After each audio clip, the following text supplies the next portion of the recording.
marina raha ohatra ka mety mahatafotoana ny sasany ny zavatra lazaina eto misy teny malagasy milaza hoe sofa lavo mba hay amindra dia zay kosa milaza hoe sofa tohina mba hay karoka ka afatra ho an'ny tanora aza manaiky fotsiny ny zavatra tantaraina fa betsaka ny banga betsaka ny lainga fa mitarika anareo tanora izahay mba hikaroka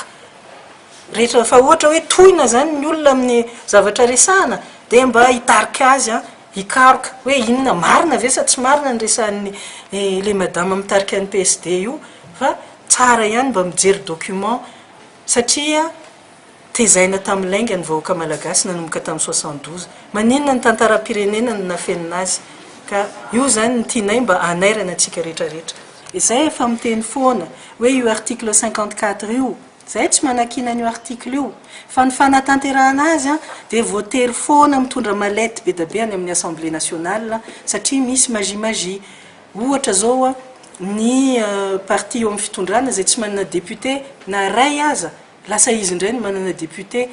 betsaka indrindra ao anaty assemblée dikan'izany fanatanterahana ny article rehetrarehetra ao tsisy mandeha amin'ny laoniny fa voahitsakitsaka foana ny lanam-panorenana ka izay dia miteny foana hoe tsy mety io fa tsy izao kosa ny anaovana azy satria raha izao no anaovana azy dia kajikajy politika fotsiny hanalavana ny fitondrana ny ireo mitondra amin'izao fotoana izao